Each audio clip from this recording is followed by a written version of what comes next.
The reason I tell you a while ago to pay attention to that verse that said an 11-day journey, that's very significant. You know why?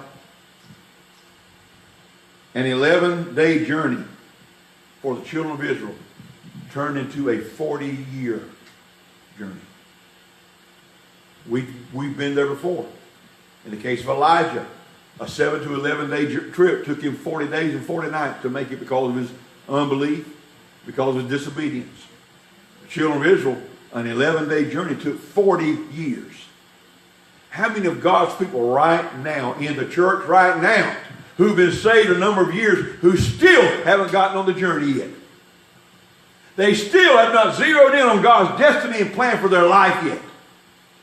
It should have been a 7 to 11-day journey for most of them, and it's taken some of them 40 years plus. And they still don't have a clue as to why God has got, or what plan that God has, what destiny God has for their life. Amen.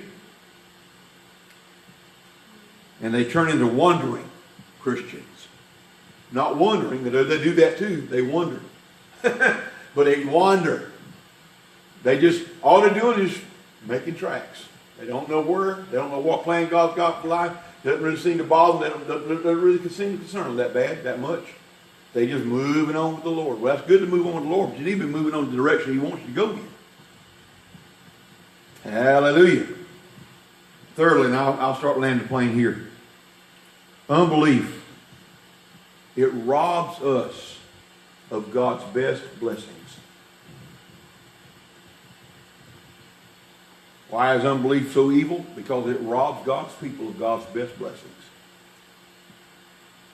God cared for His people those 40 years. Even though they were wandering in the wilderness and they were walking outside of His plan for their life and His will for their life, and they kept falling into disobedience. They kept falling into distrust. They distrusted Moses. They distrusted God. They kept falling into these things. But God, even through all that, He still cared for them. He cared for them those 40 years. But what I'm saying is this.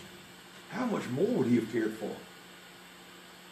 How much more would He have shown them His provision and His love and His mercy if they had gone on and claimed their inheritance instead of bellyaching and griping about it?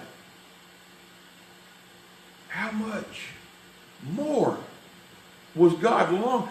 Do you know that God is chomping at the bit to bless us? He really is.